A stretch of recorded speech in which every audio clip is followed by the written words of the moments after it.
Hi, my fellow artists. Welcome back to my channel. This is Amanda Smith for Mandy's Art. I'm here.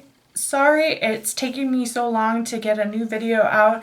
I'm here to kind of update you on some of the things that are going on in my studio and also to tell you my story of how I became an artist. So let's just start how I became an artist. About 3 years ago, I was in a stressful job, working for a food shelf and looking for ways to relax, just to find some relaxation and something that I really enjoyed. Since I live in a small town, there wasn't a lot of activities out there available to me in the resources until a new art gallery started opening up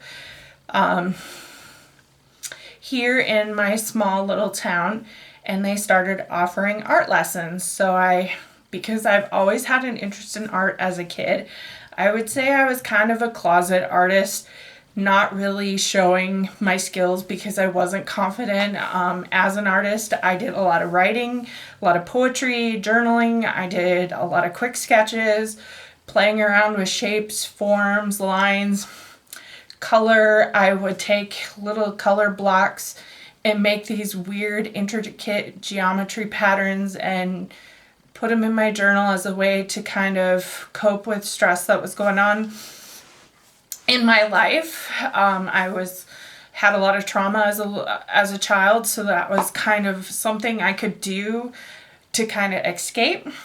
So when I started taking the art classes, part of the lessons were to see what kind of talent a person had. And I had some I had some skill when I was going through the lessons of shapes and forms, but I wasn't really technical in some of my stuff. I had a lot of room for growth in my drawing and painting, but I was very interested in painting. So I bought a few supplies as the lessons went by, and I started painting. And my first painting was called Eye of the Storm. Since I was going through a lot of stuff with my job, I felt like I was the eye of the storm. And one of the lessons, my art teacher taught me how to draw an eye. And that intrigued me, so then I went back after the lesson, did a sketch of this storm, and with the eye in the middle and these two boats. I also wrote a poem, and then it just kind of, from there, we worked on a painting, taking what I have drawn into that sketch. When I had brought that back for the next lesson, I was actually really proud of it. So then we started developing it, looking at the value scales, looking at composition wise, looking at color choices, how to come to the color choices of a particular piece.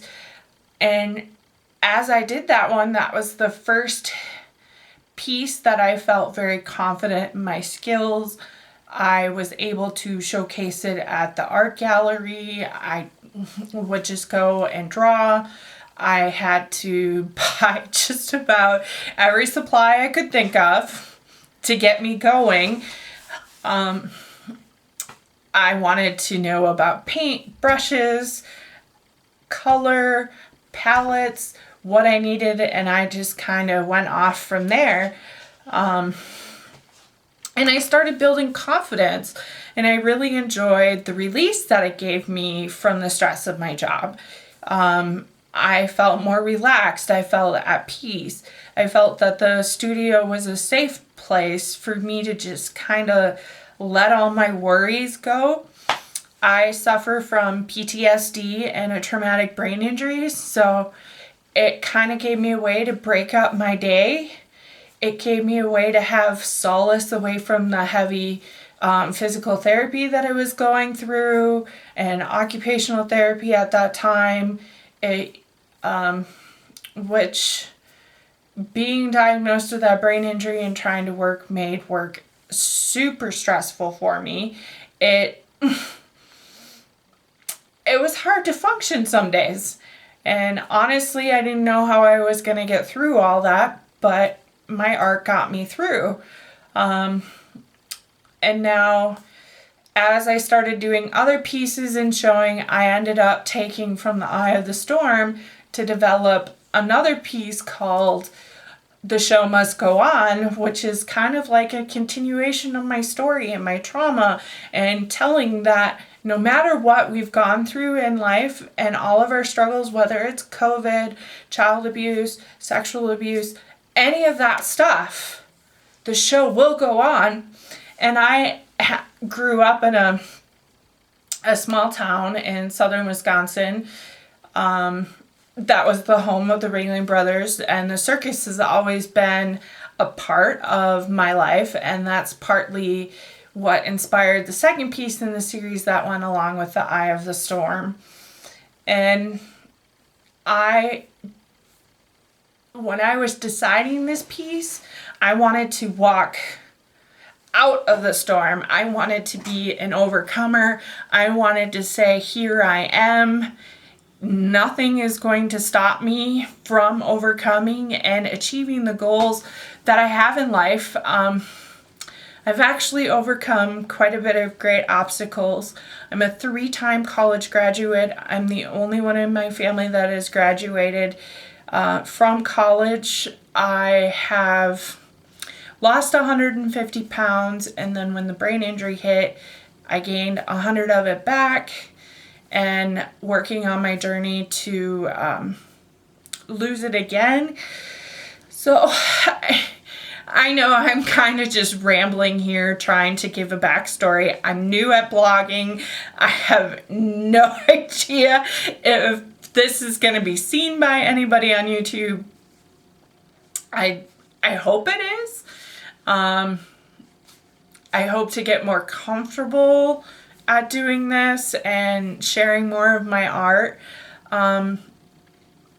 Going back to the show must go on. And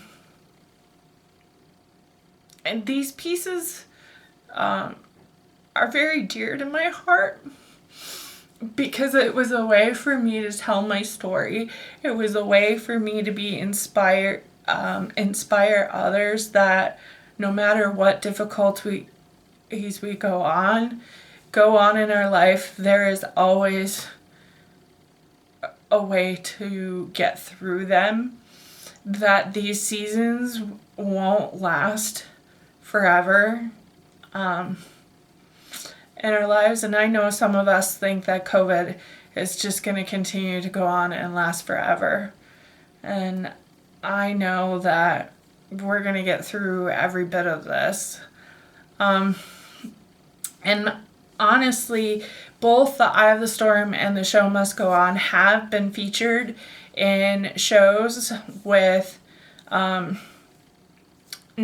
which is the National Mental Health Alliance. They've both been in the Healing Arts show. I've shown them at both Balsam Arts. I am hoping to, from these two pieces, use them as a way of sharing my story. I'm also wanting to build more confidence and new series off of this and painting again. But I've kind of taken a break from my painting to work on my drawing skills. There's some fundamental pieces that I need to learn yet, like perspective, foreshortening the foreground and the background.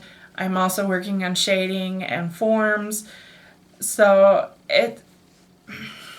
it's been an interesting, learning experience. Most of what lessons I've been working off have all come off of YouTube, which has been a huge blessing to have virtual lessons right now when there isn't a lot of in-person quite yet opening up in my area, at least. So it's kind of been, my safe haven place to help keep me going. So right now, as an artist, trying to improve, and my hope is to take you along the rest of the journey as I build my studio, space as I build my Instagram account, which is Mandy's Art 2002. You can definitely go over there and follow. You get to see all my daily practices and the lessons that I'm learning and photos that I put up of my pieces. Still, I am considering doing some other ways to promote my work. I'm still working on an online store. I'm also working on a new website. I also want to learn how to video edit, so these videos are not so off the cuff, but there's some pieces that I need to work on and put into place. I found out that I need a new computer to edit.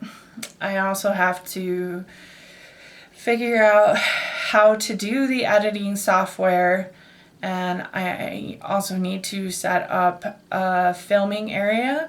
Right now it's my studio space is half of my bedroom.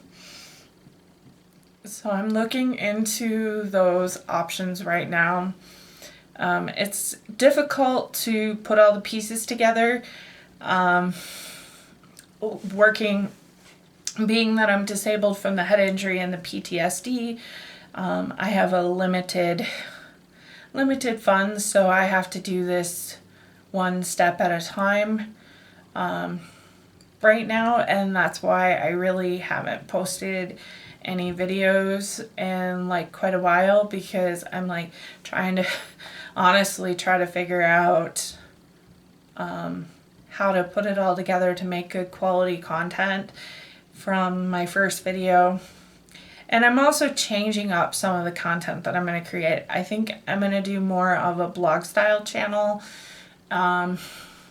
instead of like doing haul videos and other stuff. And I know those are really popular, but with having a limited amount of income to work with, it's hard to do like big shopping hauls of art supplies and then try to unbox it all.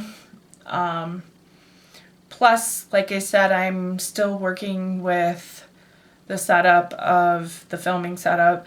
Right now I'm just kind of using my video camera on a ring light to film. I feel like I'm rambling. I'm really sorry, guys. But I don't know, maybe this is important to someone. Maybe someone will get something out of this or feel like they're not alone. But I am also open to your comments for suggestions of how to set up the filming stuff, or maybe you have product recommendations, something to try that keeps it, you know, in the budget level as I work on building. I have some big things happening, big changes that are coming that I just necessarily won't talk about quite yet on here, but I'll share. In my life that I'm really looking forward to, I really hope that you guys will continue to come along this journey. I think I'm just going to end the vlog here and stay tuned for the next one. And I hope to see you on the next one. I hope you all have a wonderful night. Talk to you later.